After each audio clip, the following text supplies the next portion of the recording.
Hello everyone, welcome to Efforts. आज का हमारा टॉपिक है वर्ब्स। और इससे पहले के वीडियोस में हम पार्ट्स ऑफ स्पीच के 3 टॉपिक्स कवर कर चुके हैं, नाउन्स, प्रोनाउंस और एडजेक्टिव्स। ये हमारा 4th टॉपिक है। बाकी वीडियोस के लिंक आपको डिस्क्रिप्शन बॉक्स में मिल जाएगी। तो बिना टाइम वेस्ट किए चलिए स्टार्ट करते हैं।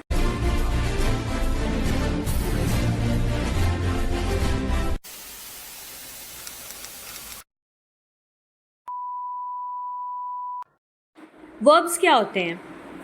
A verb is a word or a group of words that show what someone or something does, what state someone or something is in. A verb is a word used for denoting an action. ऐसे शब्द जो हमें बताते हैं कि कोई इंसान या कोई चीज़ क्या काम कर रहे हैं, उन्हें हम वर्ब कहते हैं। वर्ब का मतलब होता है क्रिया, क्रिया मतलब काम। तो या तो वो एक्शंस बताते हैं कि कोई चीज़ क्या काम कर रही है या फिर वो किस अवस्था में है। चलिए इस डेफिनेशन को हम थोड़ा थोड़ा करके समझते हैं कि आखिर वर्ब क्या एक्सप्रेस करते हैं। तो वर्ब्स बेसिकली 3 चीज़ों का एक्सप्रेस करते हैं। पहला, an action done by the subject, यानी कि किसी सेंटेंस में जो सब्जेक्ट है, जो करता है, वो क्या काम कर रहा है, ऐसे शब्द जो उस काम को बता रहे हों उन्हीं को हम वर्ब कहते हैं। एग्जाम्पल देखिए, India one the cricket match, Bharat ने क्रिकेट मैच जीता। तो यहाँ पे हमारा सब्जेक्ट है इंडिया, जिसने मैच जीता। तो इंडिया ने मैच क्या किया? जीता। यहाँ पे वन जो है वो क्या बता रहा है? एक्शन बता रहा है, डन बाय इंडिया। ठीक है, जो काम इंडिया ने किया उस काम को कौन सा शब्द बता रहा है? वन। तो वर्ब्स जो होते हैं वो सब्जेक्ट के द्वारा किए गए एक्शंस को बताते हैं। सब्जेक्ट जो भी काम कर रहा है उसको बताते हैं। अब दूसरा देखिए, what the state of the subject is, यानी जो हमारा सब्जेक्ट है सेंटेंस में वो किस अवस्था में है। एग्जाम्पल देखिए, the principal agreed with the staff. यहाँ पे हमारा सब्जेक्ट क्या है? The principal. अब प्रिंसिपल क्या कर रहा है? वो स्टाफ से सहमत है। ठीक है, वो कोई काम नहीं कर रहा है, वो बस एग्री है, सहमत है। तो ऐसे शब्द जो किसी चीज़ के स्टेट को बताते हैं, यानी वो किस अवस्था में है या वो क्या महसूस कर रही है, ऐसे शब्दों को भी हम वर्ब्स कहते हैं। देखिए, सबसे पहले तो आप एक्शन और स्टेट इन दोनों में डिफरेंस समझिए। एक्शन मतलब वो काम जिनको आप अपनी आंखों से होते हुए देख सकते हैं। जैसे कि हमारे पहले वाले एग्जाम्पल में देखिए, India one the cricket match, जीतना। ठीक है, इंडिया ने मैच खेला और जीतते हुए आपने देखा। ठीक है, वो जीत गई। तो जो जीत है वो एक्शन है। लेकिन दूसरे वाले में the principal agreed with the staff, इसमें एग्री करना, अगर प्रिंसिपल उसकी बात से सहमत है तो आप सहमति को देख तो नहीं सकते हैं ना। सहमति कोई फिजिकल काम नहीं है जिसको किया जाए अपने शरीर से। सहमत होना मतलब एक अंदर की भावना है। चलिए मैं आपको कुछ एग्जाम्पल्स देती हूँ कि वर्ब्स किस किस तरह के स्टेट्स को बताते हैं। सबसे पहला है थॉट्स एंड ओपिनियंस, यानी आपके जो ख्याल हैं या आपकी जो राय है, जैसे कि agree, believe, doubt, guess, imagine, know, mean, recognise, remember, suspect, think, understand. ये सारी चीज़ें, ये भाव है या सोच है जो आपके दिमाग के अंदर चलती है। ये कोई फिजिकल काम नहीं है। ठीक है, तो इसको हम एक्शन कंसीडर नहीं करेंगे, इसको हम स्टेट कहते हैं। उसी तरह से जो आपकी फीलिंग्स या इमोशंस होती हैं, जो आपकी भावनाएं होती हैं, जैसे कि किसी चीज़ को लाइक करना, dislike, hate, love, prefer, want, wish, ये सारी चीज़ें जो आपकी इच्छाएं हैं, जो आपकी भावनाएं हैं, इनको भी हम स्टेट कहते हैं। आई होप आपको एक्शन और स्टेट में डिफरेंस क्लियर होगा। एक्शन मतलब जो चीज़ें हम फिजिकली अपने शरीर से करते हैं, और स्टेट मतलब जो अवस्थाएं जिन्हें हम देख नहीं सकते, वो बस महसूस करते हैं। अब थर्ड देखते हैं, what is possessed by the subject, यानी ऐसे शब्द जो हमें बता रहे हैं कि जो हमारा सब्जेक्ट है उसके पास क्या चीज़ है। ठीक है, उनको भी हम वर्ब्स कहते हैं। एग्जाम्पल देखिए, Nikhil has the latest laptop. तो यहाँ पे जो शब्द है हैज़, वो हमें बता रहा है कि निखिल के पास लेटेस्ट लैपटॉप है। तो वर्ब्स क्या होते हैं? ऐसे शब्द जो किसी एक्शन को बताते हो, जो किसी सब्जेक्ट के स्टेट को बताते हो, या जो किसी सब्जेक्ट की पोजेशन को बताते हो, उनको हम वर्ब्स कहते हैं। On the basis of subject object there are two kinds of verbs. अच्छा, सब्जेक्ट और ऑब्जेक्ट क्या होते हैं, उन दोनों में डिफरेंस क्या है, और कैसे किसी सेंटेंस में सब्जेक्ट और ऑब्जेक्ट को पहचाना जाए। अगर आपको ये सब नहीं पता है तो इसका लिंक आपको मैंने डिस्क्रिप्शन बॉक्स में दिया है, आप ये वीडियो भी जाके देख सकते हैं। सब्जेक्ट और ऑब्जेक्ट के बेसिस पे देखा जाए तो दो तरह के वर्ब्स होते हैं, ट्रांजिटिव वर्ब और intransitive verb. Transitive verb, it expresses an action that passes over from the subject to the object। यानी ये ऐसे एक्शन को बताता है जो किसी सब्जेक्ट से किसी ऑब्जेक्ट की तरफ जाता हो। मतलब अगर किसी सेंटेंस में सब्जेक्ट भी है, वर्ब भी है और साथ में ऑब्जेक्ट भी है, तो ऐसे सेंटेंसेस में जो वर्ब होता है उसको हम ट्रांजिटिव वर्ब कहते हैं। यानी जब वर्ब के बाद कोई ऑब्जेक्ट आता है तो उसको हम ट्रांजिटिव वर्ब कहते हैं। जैसे एग्जाम्पल देखिए, Divya at a lot of ice cream today. Divya ने आज खूब आइसक्रीम खाई। तो दिव्या हमारा सब्जेक्ट हो गया, एट वर्ब हो गया, और वर्ब के बाद हमारा ऑब्जेक्ट क्या हो गया इसमें, आइसक्रीम। तो इस सेंटेंस में एट ट्रांजिटिव वर्ब है।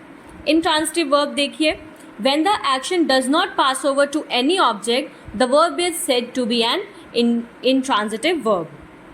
यानी जब किसी सेंटेंस में सब्जेक्ट और वर्ब के बाद कोई ऑब्जेक्ट ना हो तो उस सेंटेंस में हम वर्ब को इनट्रांजिटिव वर्ब कहते हैं।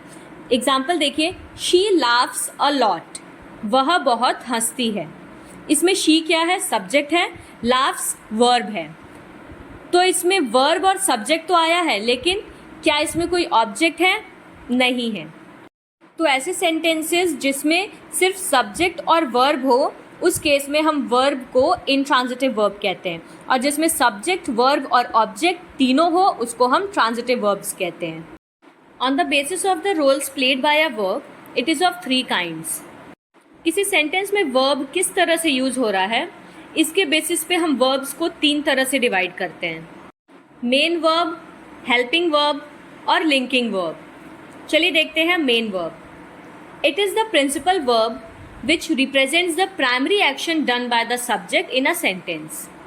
नाम से ही पता चल रहा है कि मेन वर्ब वो वर्ब होते हैं जो किसी भी सेंटेंस में मेन एक्शन जो हो रहा होता है। किसी सेंटेंस में जो सब्जेक्ट है वो जिस काम को कर रहा है या जिस स्टेट में है, जो भी वर्ब उस मेन स्टेट या एक्शन को बताते हैं उनको हम मेन वर्ब कहते हैं। एग्जाम्पल देखिए, ही इज जंपिंग। तो यहाँ पे हमारा वर्ब क्या है, जंपिंग, और ये मेन काम है, मेन एक्शन है जो कि हमारे सब्जेक्ट ही के द्वारा किया जा रहा है। तो यहाँ पे जंपिंग क्या है, मेन वर्ब है। और भी जैसे कि eat, sleep, run, think, talk, guess, ये सारे भी मेन वर्ब्स हैं। नेक्स्ट है helping verb. It is used along with the main verb to denote the tense of the verb. अब इसमें भी आपको नाम से पता चल रहा है कि हेल्पिंग वर्ब उन वर्ब्स को कहा जाता है जो कि किसी सेंटेंस में मेन वर्ब की हेल्प करते हैं, यानी मेन वर्ब की सहायता करते हैं ये बताने में कि वो वर्ब किस टेंस में है। यानी वो जो काम हो रहा है, जो क्रिया है, जो एक्शन है, वो प्रेजेंट टेंस में हो रहा है, पास्ट टेंस में हो रहा है या फ्यूचर में होने वाला है। पहले वाला एग्जाम्पल देखिए, ही इज जंपिंग, वह कूद रहा है। तो इस सेंटेंस में ही क्या है, सब्जेक्ट है, जंपिंग क्या है, मेन वर्ब है। अब यहाँ पे वह कूद रहा है, ये चीज़ प्रेजेंट टेंस में हो रही है, ठीक है। ये हमें किस शब्द से पता चल रहा है कि वह कूद रहा है, इज, ठीक है। तो इज क्या है, हेल्पिंग वर्ब है, क्योंकि इज की वजह से हमें पता चल रहा है कि ये जो जंपिंग ये एक्शन है ये अभी प्रेजेंट टाइम में हो रहा है। अगर यहीं पे इज की जगह पे मैं रख देती विल, तो ये सेंटेंस क्या होता, ही विल जंप। तो इससे हमें क्या पता चल रहा है कि ये जो एक्शन है जंप वो अब फ्यूचर में होने वाला है। सिमिलरली अगर यहाँ पे मैं रखूँगी वॉज, ही वॉज जंपिंग, तो ये क्या हो जाएगा, पास्ट टेंस में, ठीक है। तो हेल्पिंग वर्ब्स उन वर्ब्स को कहते हैं जो कि किसी मेन वर्ब की हेल्प करते हैं सेंटेंस में उसका टेंस बताने के लिए। Is, am, are, was, were, has, have, had, ये सारे क्या हैं, हेल्पिंग वर्ब्स हैं। और नेक्स्ट है लिंकिंग वर्ब्स।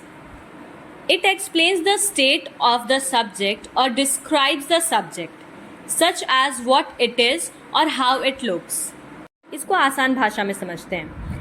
लिंकिंग का मतलब क्या होता है? लिंक करना, जोड़ना। जब किसी सेंटेंस में मेन वर्ब नहीं होता है और सिर्फ हेल्पिंग वर्ब होता है तो उस केस में हम हेल्पिंग वर्ब को लिंकिंग वर्ब कहते हैं, क्योंकि वहाँ पे वो हेल्प नहीं कर रहा होता है। हेल्पिंग वर्ब का काम क्या होता है? मेन वर्ब की हेल्प करना। लेकिन जब मेन वर्ब ही नहीं है सेंटेंस में तो वो हेल्प किसकी करेगा? तो अगर किसी सेंटेंस में वर्ब नहीं है लेकिन फिर भी वहाँ पे हेल्पिंग वर्ब यानी कि is, am, are, was, were, has, have, had, इनमें से कोई भी आया है तो उस केस में हम हेल्पिंग वर्ब्स को लिंकिंग वर्ब कहते हैं, क्योंकि वो सब्जेक्ट से बाकी के सेंटेंस को लिंक करने का काम कर रहा है। एग्जाम्पल देखिए, ही इज़ टॉल। पहले वाले सेंटेंस में था ही इज़ जंपिंग, वहाँ पे मेन वर्ब हमारे पास था जंपिंग, तो इज़ क्या था? वहाँ पे हेल्पिंग वर्ब की तरह काम कर रहा था।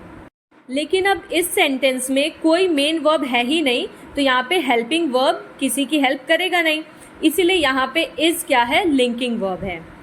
सिंपली अगर हम कहें लिंकिंग वर्ब्स क्या हैं? Just helping verbs without main verb. ठीक है, जब मेन वर्ब नहीं है तो हेल्पिंग वर्ब को लिंकिंग वर्ब कहेंगे। अब आते हैं कॉन्जुगेशन ऑफ वर्ब्स या फिर फॉर्म्स ऑफ वर्ब। वर्ब के 3 फॉर्म्स होते हैं। प्रेजेंट इंडेफिनाइट फॉर्म जिसको हम V1 कहते हैं, पास्ट इंडेफिनाइट फॉर्म जिसको हम V2 कहते हैं, और पास्ट पार्टिसिपल जिसको हम V3 कहते हैं। Depending on the tenses verb जो है वो अपने फॉर्म्स बदलता रहता है। अगर कोई वर्ब प्रेजेंट में है, पास्ट में है, फ्यूचर में है, हर केस में उसका फॉर्म जो है वो अलग होता है। वर्ब के फॉर्म्स को हम कैसे बदल सकते हैं? बाय एडिंग ईडी, डी और टी।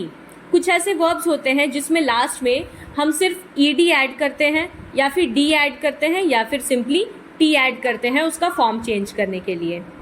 एग्जाम्पल देखिए, एड्रेस। एड्रेस में हमने उसको V1 से V2 में कन्वर्ट करने के लिए क्या किया? सिंपली लास्ट में ईडी ऐड कर दिया तो वो बन गया एड्रेस्ड। सेम V3 में वही चीज़ हमने की, ईडी ऐड कर दिया तो वो हो गया एड्रेस्ड। तो एड्रेस का फॉर्म क्या होता है? तीनों, एड्रेस, एड्रेस्ड, एड्रेस्ड। अगला एग्जाम्पल देखिए, एग्री।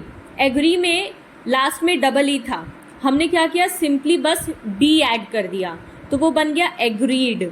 ठीक है, तो एग्री के तीनों फॉर्म क्या है? Agree, agreed, agreed. तीसरा देखिए, बेंड। बेंड में हमने क्या किया? लास्ट में जो डी है उसको हमने टी से रिप्लेस कर दिया, तो V1 में वो बेंड था, V2 में वो बेंट हो गया और V3 में भी बेंट। तो एड्रेस में हमने ईडी ऐड किया लास्ट में, एग्री में सिर्फ डी ऐड किया और बेंड में हमने लास्ट में सिर्फ टी ऐड किया। नेक्स्ट है चेंजिंग द वाउल्स, यानी वर्ब में जो वाउल्स आए हैं उनको हम चेंज कर देते हैं वर्ब का फॉर्म बदलने के लिए। एग्जाम्पल देखिए, ब्रिंग। ब्रिंग में वाउल क्या है? आई, तो हमने उसको किससे चेंज कर दिया? ओ और यू से, तो क्या बन गया? Bring, brought, brought. ठीक है, कुछ ऐसे भी वर्ब्स होते हैं जिनका फॉर्म चेंज होता है लेकिन वो सेम रहते हैं हर फॉर्म में। एग्जाम्पल देखिए, कट जो है वो तीनों फॉर्म में सेम रहेगा, कट, कट, कट। वैसे ही हर्ट, वो V1 में भी हर्ट था, V2 में भी हर्ट रहेगा और V3 में भी हर्ट रहेगा। अब आप सोचेंगे कि पता कैसे चलेगा कि कौन से वर्ब का फॉर्म चेंज करने के लिए ईडी लगाना है, टी लगाना है या सिर्फ डी लगाना है या वाउल्स चेंज करने हैं? तो सिंपली वर्ब्स का फॉर्म चेंज करने के लिए कोई रूल नहीं होता है। ठीक है, आपको बस ये वर्ब्स याद करने पड़ेंगे। जितने भी वर्ब्स हैं उनके सारे फॉर्म्स आपको याद करने पड़ेंगे। अगर आप डेली 5-5 वर्ब्स भी याद कर रहे हैं तो भी आपको कई सारे वर्ब्स याद हो जाएंगे। तो आप गूगल से या और किसी सोर्स से फॉर्म्स ऑफ वर्ब डाउनलोड कर लीजिए और उसको याद कर लीजिए। और if you want I can provide you the forms of verb. मैं आपको एक वीडियो में जो बहुत ही कॉमनली यूज होने वाले फॉर्म्स ऑफ वर्ब हैं उनको बना के दे दूँगी, आप उसे याद कर सकते हैं। So I hope you have understood the topic. अब मिलते हैं हम पार्ट्स ऑफ स्पीच के अगले टॉपिक के साथ, दैट इज़ एडवर्ब्स।